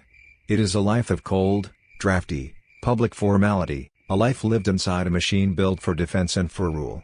You now understand that the Lord's power isn't just an abstract concept of land ownership. It's in every stone of his high wall, in the warmth of his great fire that you are not allowed to share, and in the profound, effortless way he did not even see you when you stood in his hall. You walk away from the cold stone of the manor house, the heavy gate groaning shut behind you, sealing the Lord and his family back into their separate world. As you trudge down the hill, the image that sticks in your mind is not the high, smoky ceiling of the great hall or the glint of the guard steel. It is the color of the lady's gown. It was a deep, vibrant blue, the color of a twilight sky, a shade so pure and rich it seemed to absorb the light of the room. You look down at yourself. Weeks ago, your own modern clothes, a marvel of synthetic fabrics and chemical dyes, finally gave up the ghost, shredded and ground into rags by the relentless friction of manual labor. The reeve, with a sigh of pragmatic annoyance, had issued you a new set of clothes from the manor's stores, the standard uniform of the peasant laborer. And what a uniform it is! Your main garment is a tunic. It's a simple T-shaped affair, crudely stitched up the sides, that falls to about your knees. The material is wool, but a kind of wool you've never experienced before. It is thick, coarse, and incredibly itchy. It carries the faint, gamey smell of lanolin, the natural grease from the sheep, an odor that gets much stronger when it rains. The color is a nondescript, muddy reddish-brown known as russet, the natural shade of the black sheep whose undyed wool was cheapest. Beneath it, you wear bray, which are essentially loose, baggy linen trousers that feel more like a sack tied around your waist with a leather cord. Holding your lower legs are separate wool stockings, or hose, which you have to tie onto the belt of your bray with leather laces called points. Getting dressed in the morning is a clumsy process of tucking and tying. On your feet, you have a pair of simple leather shoes, made of just two pieces of soft leather stitched together and turned inside out. They offer little support and even less protection from the damp. This simple, profoundly uncomfortable outfit is a lesson in the medieval economy. Wool was the absolute engine of England. The entire landscape, in many places, was shaped by the need for pasture for the vast flocks of sheep whose wool was prized across Europe. The process to get from a sheep in a field to the tunic on your back was long and laborious. The wool was shorn, cleaned of its worst filth, carded between two paddles to align the fibers, spun into thread by the women of the village in an endless, year-round task, and finally woven into cloth on a simple loom. Every scrap of it was precious. The linen of your bray represented a different kind of labor. It comes from the fibrous stalk of the flax plant, which had to be harvested, redded in water to rot the woody part away, then beaten, scraped, and combed to release the fine fibers that could be spun into thread. It was a fussy, time-consuming process, but linen was softer and more absorbent than wool, making it the preferred fabric for anything worn directly against the skin, if you could afford it. But the real difference, the thing that separated your world from the world you just glimpsed in the castle, was color. Your clothes are the color of dirt and dried blood because adding color was an expensive, difficult luxury. The common dyes came from the earth. Yellow could be made from the well plant, and a duller brown from walnut husks. But the brilliant, jewel-toned colors worn by the nobility were staggeringly expensive imports, the supercars of their day. That brilliant scarlet red was not made from a plant, but from the dried bodies of the tiny Kermes insect, harvested from oak trees in the Mediterranean. The lady's deep blue came from the woad plant, which required a complex and famously smelly fermentation process to release its color. A true, deep black was one of the most difficult and expensive colors to achieve, requiring multiple dye baths. Color was not a matter of taste, it was a direct, unambiguous statement of wealth and power. And it wasn't just a matter of wealth. It was a matter of law. Throughout the Middle Ages, rulers enacted sumptuary laws, which legally dictated what people of different social classes were permitted to wear. A wealthy merchant in town might be able to afford the same fine cloth as a knight, but the law forbade him from wearing it. Certain types of fur, like ermine or sable, were reserved exclusively for the highest nobility and royalty. These laws were created to keep the visible social hierarchy intact. It was a way of ensuring that a person's station in life was immediately recognizable. For you to wear a silk tunic would not just be an extravagance, it would be a crime, a direct challenge to the God-given social order. Historians debate the effectiveness and enforcement of these laws, but their intent was clear: to make sure everyone knew their place, simply by looking at them. Because clothing was so valuable, it was never thrown away. It was worn until it could no longer be patched.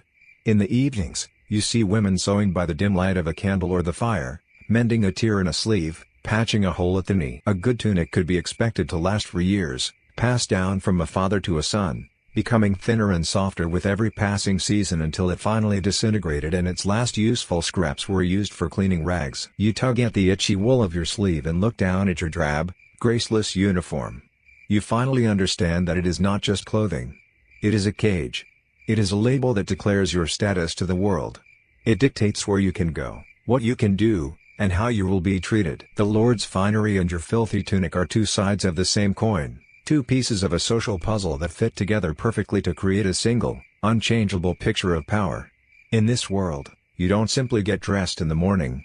You put on your designated place in society. You stand at the edge of the village, your itchy wool tunic a constant reminder of your place. You've learned so much about this world without a single word being spoken to you. You understand the silent language of power in the reef's glare. You can read the theology in the doom painting on the church wall. You can see a man's wealth and status in the color of his cloak. You have survived by observing, by intuiting, by making yourself small and compliant. But a profound and frustrating silence envelops you. You are an island, surrounded by the constant, meaningless chatter of a world you cannot comprehend. This frustration, which has been a low hum in the back of your mind, now grows into a conscious ache. You decide to make an effort. You will learn. In the evenings, when the work is done, you don't retreat immediately into the dusty silence of the bar. You find a place to sit, on a log or a low stone wall, and you just listen.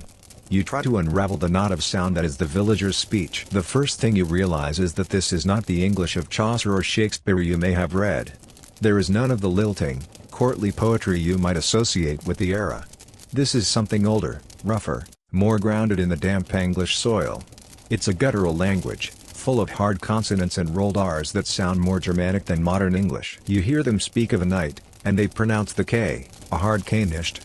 They talk of their house, but the word sounds more like whose. The clean, crisp vowels of your own time are gone, replaced by broader, deeper sounds that seem to get stuck in the back of the throat. The vocabulary is a minefield. You listen to two men discussing a tool. They keep using the word sax, and it's only when one of them holds up a short, blade-like implement that you realize they mean a knife or dagger. So many of their everyday words are ghosts, Anglo-Saxon terms that were exorcised from the language long ago, replaced by smoother words of French or Latin origin. You are not just in a different time, you are in a different language entirely. One day, desperate to connect, you try to speak. You need a drink, and the water bucket is empty. You approach one of the women by her hut, point to the empty bucket, and then to your mouth. She understands the gesture, but then you try to say the word you think you've heard them use for water. It comes out of your mouth as a mangled, foreign noise. You try again, concentrating, mimicking the shape of their mouths. The woman just stares at you, a look of pity mixed with suspicion on her face, before shaking her head and turning away. The failure is crushing. You feel like a fool, a babbling child in an adult's body. A few days later, another layer of complexity is revealed. The lord and his lady ride out from the manor house, intending to follow the hunt. As they pass through the village, they speak to one another, and you overhear their conversation. The language they are speaking is not the guttural English of the villagers. It is a faster, more musical language that you recognize instantly as a form of French. And there it is, the great linguistic divide of medieval England. For centuries after the Norman conquest in 1066, the country was effectively bilingual, split along class lines. The ruling class, the king, the barons, the high-ranking clergy, the lord of your manor, all spoke Anglo-Norman French. It was the language of power, law, culture, and government. The peasantry, the overwhelming majority of the population, continued to speak the language of their ancestors, Middle English, a descendant of the Anglo-Saxon tongue. This linguistic schizophrenia is baked into the very structure of your own modern language. You've always known the words but never the reason. The animals in the field have good, solid English names: cow, sheep, pig, deer. But the meat from those animals, when it is served on the Lord's table in the Great Hall, takes on French names: beef, from boeuf, mutton, mouton, pork, pour, and venison, venison. The people who raised the animals and the people who ate the meat spoke two different languages. The reeve, you realize, must be bilingual to some extent, able to understand the Lord's French commands and translate them into English for the workers. Linguists and historians debate how sharp this divide truly was at a local level, but standing here, hearing the two languages spoken within minutes of each other, the separation feels absolute. Over many weeks of intense listening, you begin to make microscopic progress. Not through understanding grammar, but through brute force association. You learn the word for rain, reg. You learn the word for bread, breed. You learn that the old man Thomas is not just pointing at the sky but saying Suna. Each new word is a tiny victory, a single stone laid in a bridge across an impossibly wide chasm.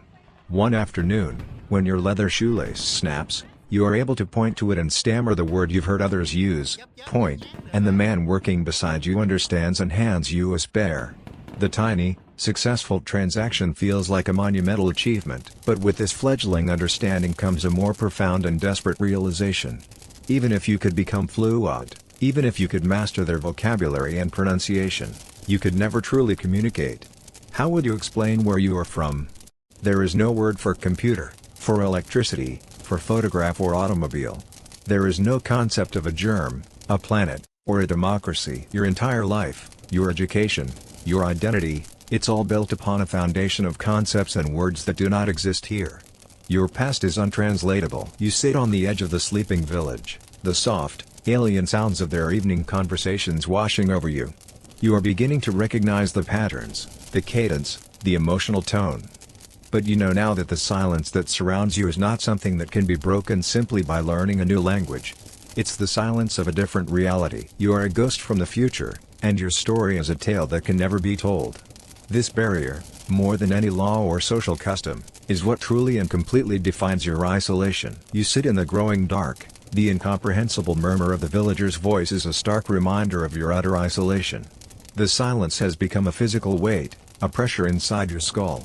You have learned the rhythms of this life, the back-breaking labor, the fear of authority, the brief, raucous joys of a festival, but you are a spectator, a ghost at the feast. The desperate, primal need to tell someone your story, to explain, to connect, churns within you, but it has nowhere to go. And in that moment, a desperate, foolish plan is born.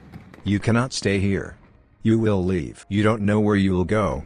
Maybe you will try to find the coast, maybe you will search for the town you visited, but you know you cannot spend the rest of your life as a silent beast of burden in this village. Later that night, when the village is sunk in a deep, exhausted sleep, you slip out of the barn.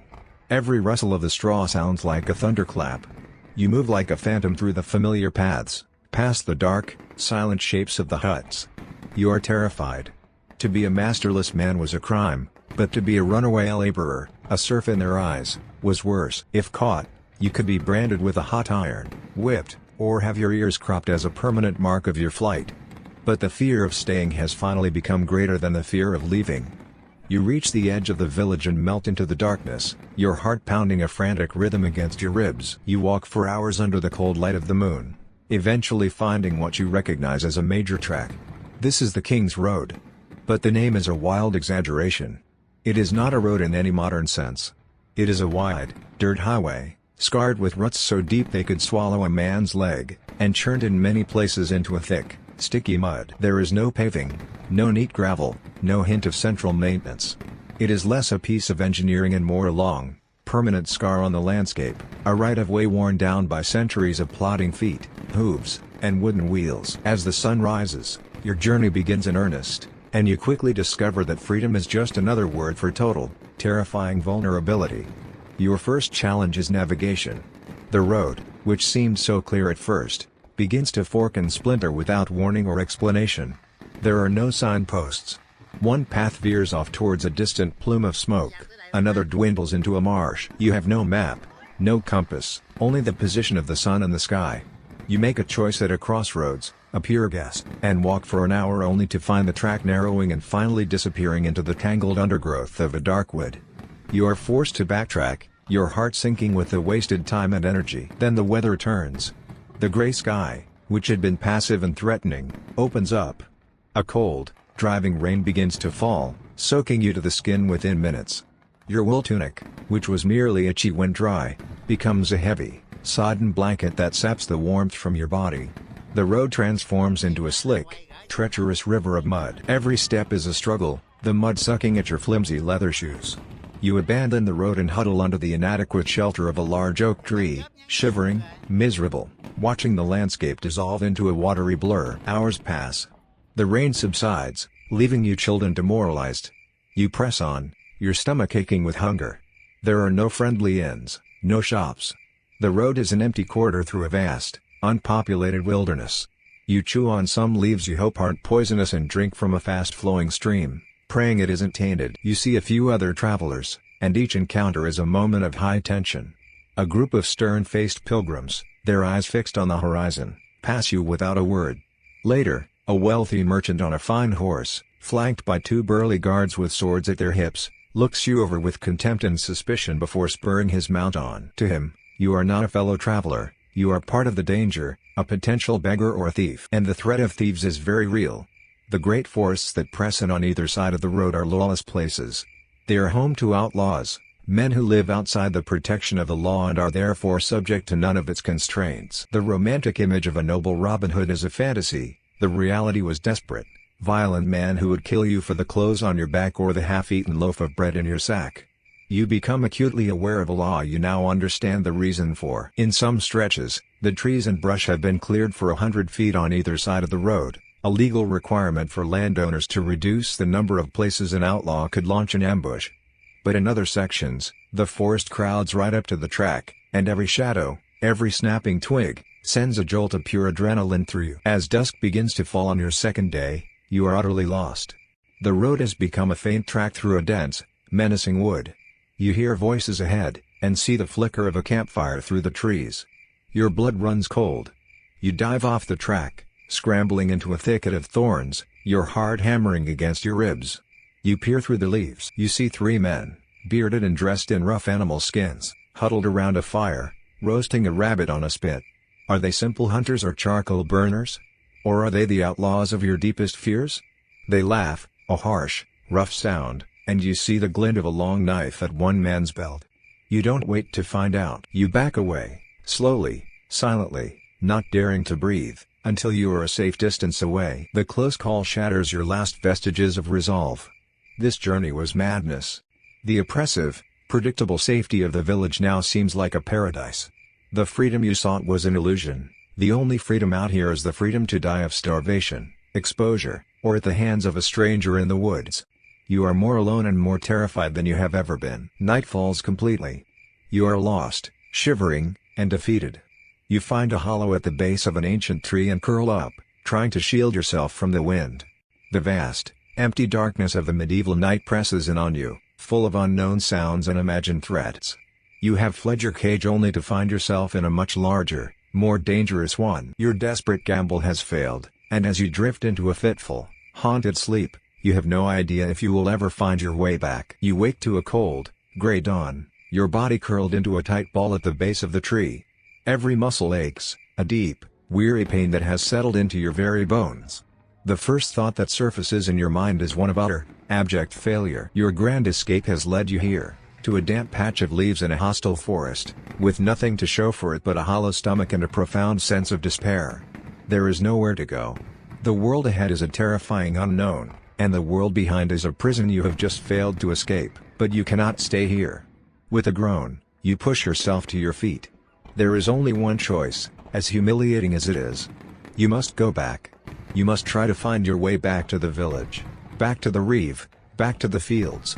You must swallow your pride and accept whatever punishment they decide is fitting for a runaway. At least there is the certainty of a meal, however meager, and a roof, however leaky. You find the faint track you were on when you saw the campfire and begin the slow, painful process of retracing your steps. Your journey is no longer fueled by a desperate hope for freedom, but by a grim, plodding determination to survive.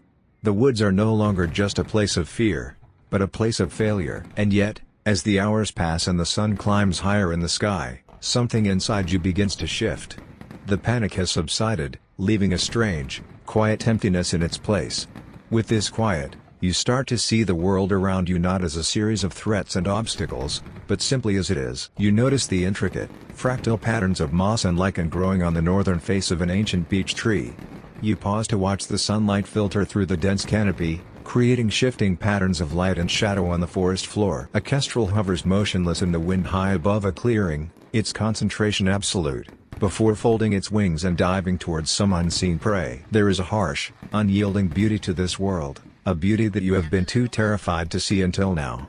It is in the resilience of the wildflowers pushing up through the hard-packed earth of the roadside. It is in the deep, earthy smell of the forest after the rain.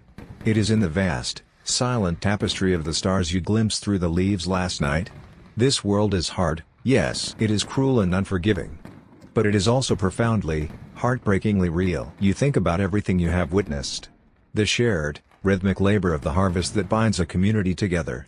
The uninhibited, explosive joy of the midsummer festival, a necessary release from the pressures of existence.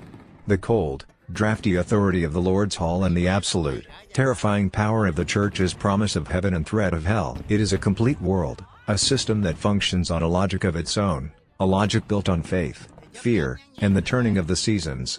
You haven't just been trying to survive in it, you have been learning its language, its customs, its deepest truths. You have, in a strange way, become a part of it. Finally, you find the main road again, its familiar ruts a welcome sight. You know the way from here. After another hour of walking, you crest a familiar hill, and your heart gives a strange, complicated lurch. There it is. The village. The thin tendrils of smoke rising from the huts, the dark shape of the manor house on its hill, the solid, eternal presence of the stone church. It is the place you fled from in desperation, and yet the sight of it now brings a wave of weary relief. It is, for better or worse, the only home you have in this world. You walk down the final stretch of road, your mind racing. You are preparing your excuses, preparing for the reeve's righteous anger, preparing for the sting of the lash or the public shame of the stocks. You are resigned. You accept your fate.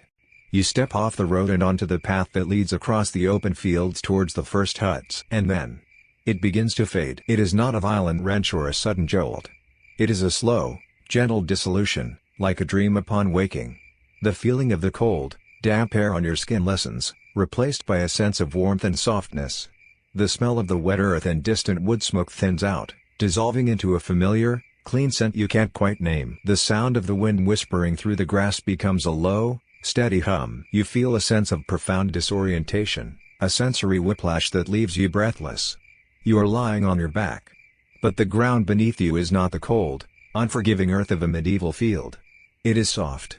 It is yielding. It is your bed. You open your eyes. The gray, overcast sky is gone. You see the familiar shape of your own ceiling. The journey is over. You lie perfectly still, your heart pounding, not with fear, but with the shock of return. You can hear the distant, reassuring rumble of traffic.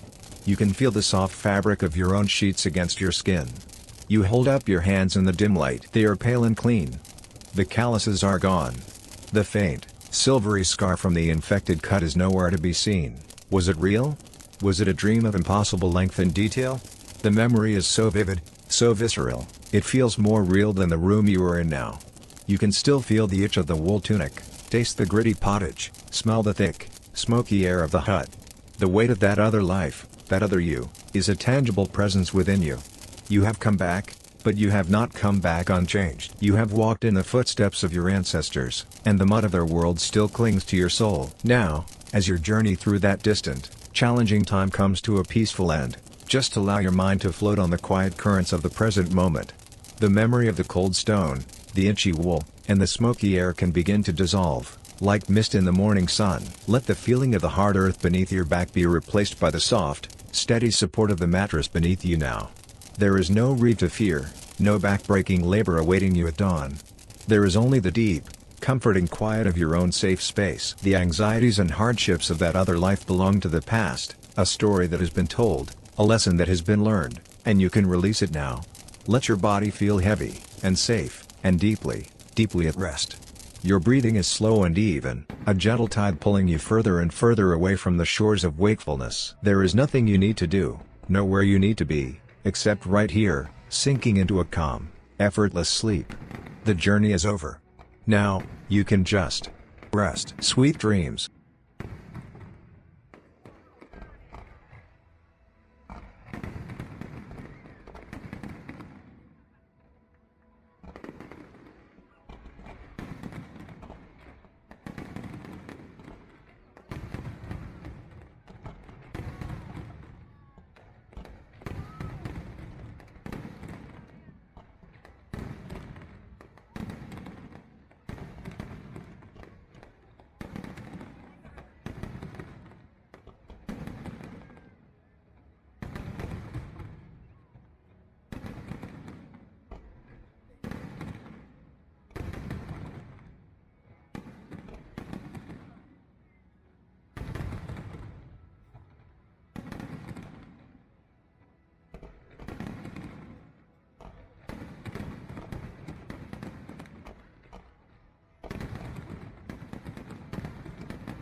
Tới đây luôn á.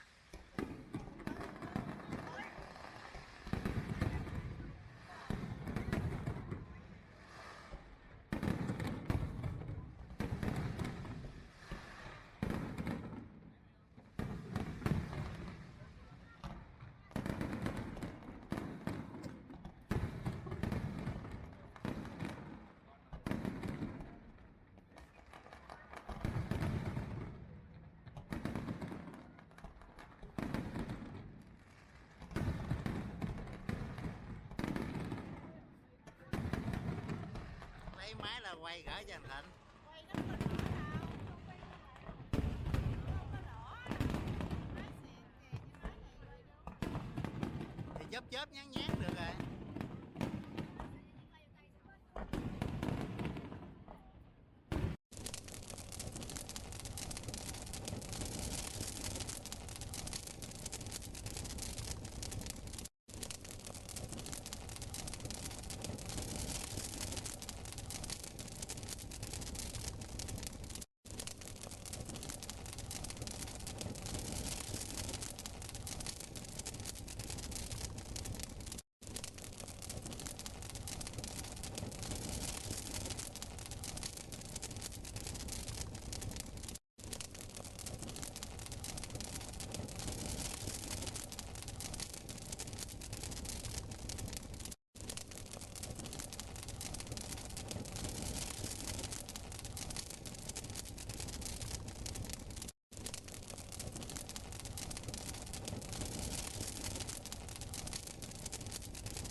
Nó dằn tới đây luôn á.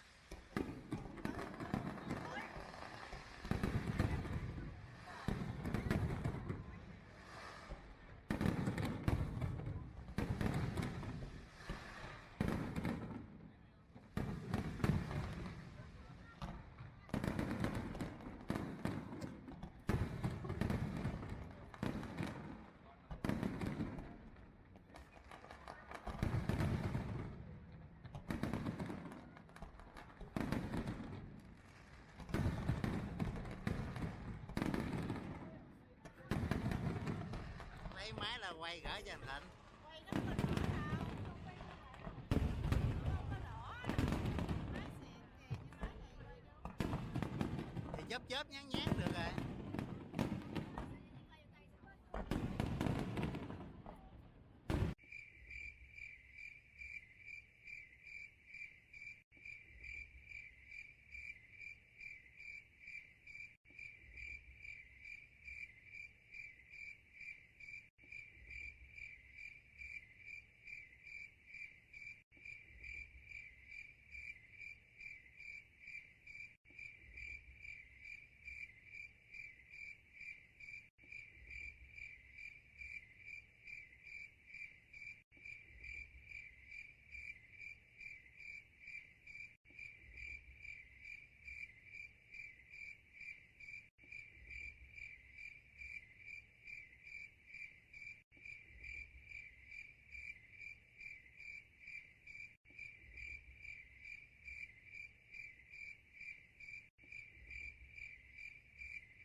dàn tới đây luôn á.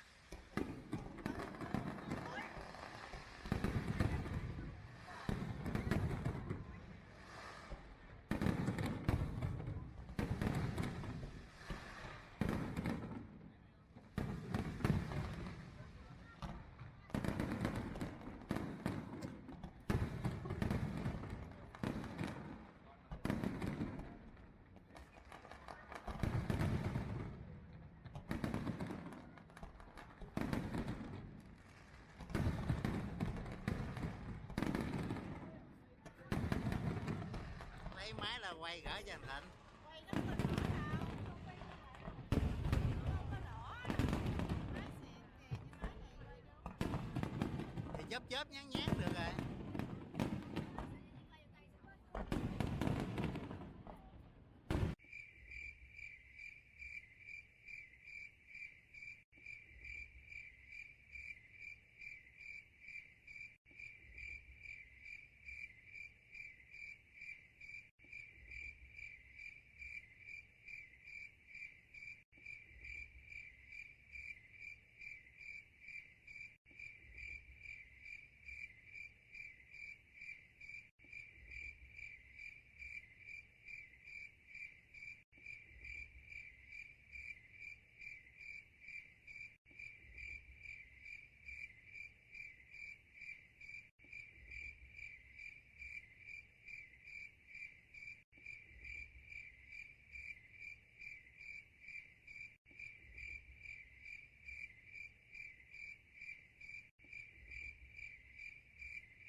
tràn tới đây luôn á.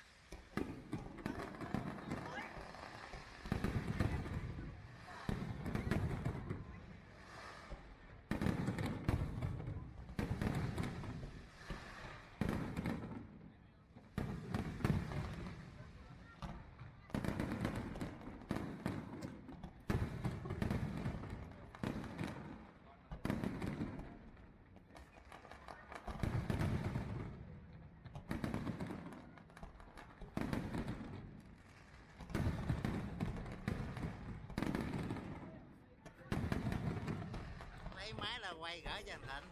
Quay nó có đỏ đâu, không quay không có đỏ. Máy xịn kìa, chứ máy này quay đâu. Thì chớp chớp nhán nhán được rồi.